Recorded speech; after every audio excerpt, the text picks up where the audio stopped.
When you make an offer on a house, it doesn't mean you're going to buy the house. It just means you're trying to tie it up so that nobody else can buy the house. Also, when you get an accepted offer, doesn't mean you're going to buy the house. It just means that you've tied up the property, typically for the next 17 days, in order to make a final decision on whether you're going to buy the house. What happens is what's called contingencies. The state of California really does protect the buyers over the sellers when it comes to California Association of Realtors documents. They have what they're called contingencies. There's traditionally three of them built into every contract. I'll cover those right now. The first one is the inspection contingency or the investigation contingency.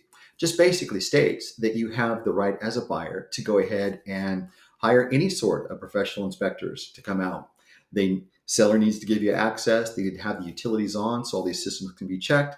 And the corresponding reports that are brought back to you, if there's something there that you're just not comfortable with, you have the right to ask the seller to address it. It could be in the form of the repair or a seller credit at close, or even perhaps a reduction in price. Now, the seller doesn't have to do any of those three.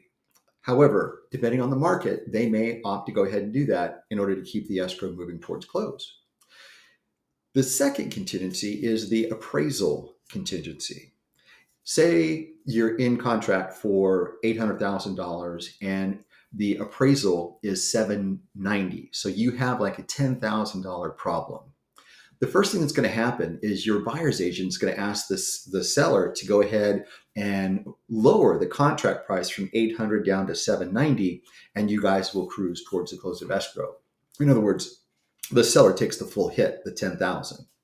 If that doesn't work, the second scenario would be that you guys come up with a number, say between the 790 and the 800, say $5,000, and you guys agree. The buyer comes in with an additional $5,000 in deposit money towards the end, and the seller agrees to go ahead and lower their price by $5,000, and that $10,000 problem has been resolved.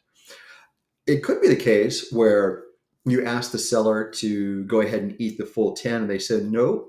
It's an aggressive market. We had other offers. We only accepted your offer on the third day. We'll cancel escrow, and we will go ahead and put it back active on the market and sell it to somebody else. To which the buyer says, no, no, no, no, no. I will go ahead and make up the difference. We're fine. We're fine. And so what happens is the buyer then, in this case, eats the full $10,000. Essentially, they come in with additional $10,000 to make for that shortfall because their loan is not going to make up that difference. Again, it capped at 790. And so it goes towards the close of escrow. Now, there's a fourth option, and that could be nothing could be resolved. The buyer won't eat it. The seller won't eat it. There's no negotiation number that seems to appease everybody. And what happens then is that fourth option is the cancellation of escrow. Again, the buyer gets back their earnest money deposit. No harm, no foul. The seller puts their home back on the market as active, and everybody parts ways.